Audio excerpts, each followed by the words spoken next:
talking about a happy guy, we have an expert in the science of, yes, happiness.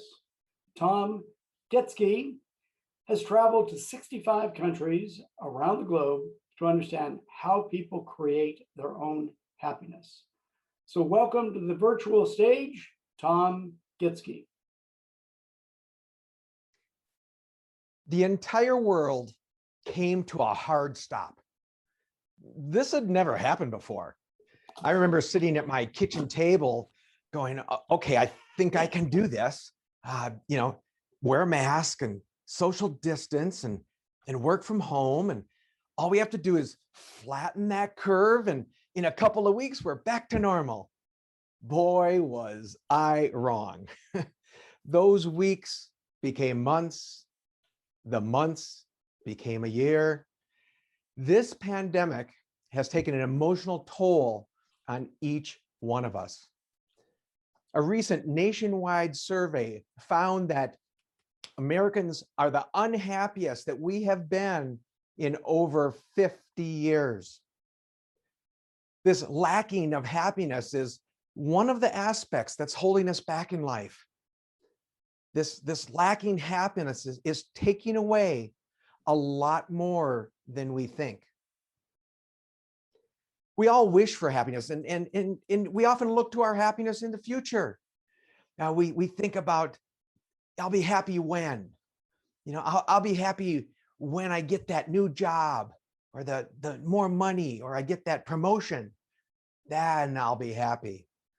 Or we think I'll be happy, maybe it's things, and I'll be happy when I get when I get that new car, then I'll be happy. That new boat, that new house, that will make me happy.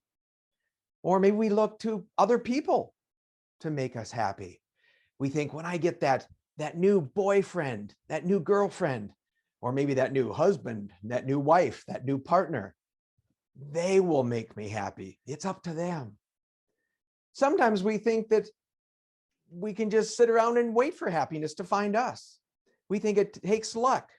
Now, I know I kind of laugh at this because after a year of isolation and being at home, some that may hit a little too close to home for some, but we often wait for the bluebird of happiness to come down and sit on our shoulder and make us happy. And it just doesn't always work like that. Happiness is something we all wish for, but we struggle how to be happier. I believe that happiness is an inside job, and that you can actually create more happiness no matter what is going on in the world around you. I am the happologist. I'm an expert in the science of happiness, and I am passionate of helping people just like you find greater happiness. Traveling to 65 countries, I studied the science of how people create their own happiness. Based on research from positive psychology, sociology, and neurology, I discovered the 5 happy habits. Now, don't get me wrong. The goal isn't that we're always going to be happy. A well-balanced life is full of positives and negatives, good things that happen to us and bad things. And I always remind people that sometimes the deeper the valley, the taller the mountaintops. But it all starts with how you start your morning. Each morning, how you start your day is what sets the tone for your day. Now, maybe some of you, the first thing you do is grab your cell phone. And what do you see? I've got this project's due today. The kids have to get to soccer. I've got, reminder. I've got all these things to do. Or maybe you're one of those people that doesn't grab their phone. Maybe the first thing you grab in the morning is that TV remote, and you put on one of those cheery good morning shows that wake you up with all the positive energy. You see, your body comes out of this peaceful, rejuvenating sleep. You actually awake in this alpha state. And if you grab your phone or grab that remote, adrenaline and negative hormones start pumping into your blood system. And you physically change the blood chemistry in your body. Research has shown us that just 3 minutes of negative information in the morning, be it from a phone or watching a TV program, just 3 minutes of negative information, and you almost double your chances of having a bad day. And what's really interesting is it lasts for up to 8 hours. 8 hours. You see, adrenaline and the hormones, it's not a light switch.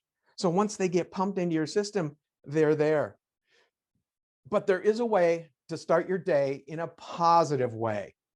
The 5 happy habits, I go into detail in the full program on what the 5 happy habits are and how you can live with practical tools.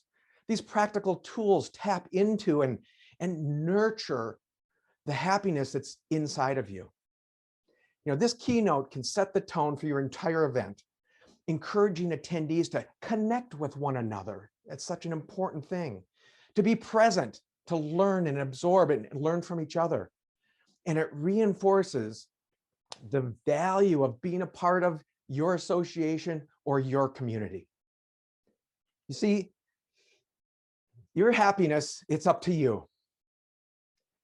You deserve a life of happiness to enjoy with friends and family.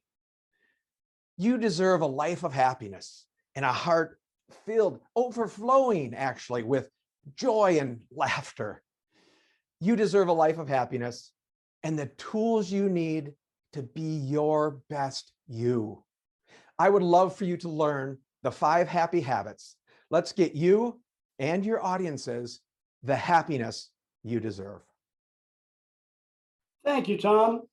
You know, I was just thinking as I'm listening to Tom that if I was an association exec and I was going to be bringing Tom in for a keynote, I'd probably be twisting his arm and having him speak to my board of directors meeting before, just so you could get things passed that you want to get passed. Just my thought. I'm sure Tom would be more than happy to help you out on that.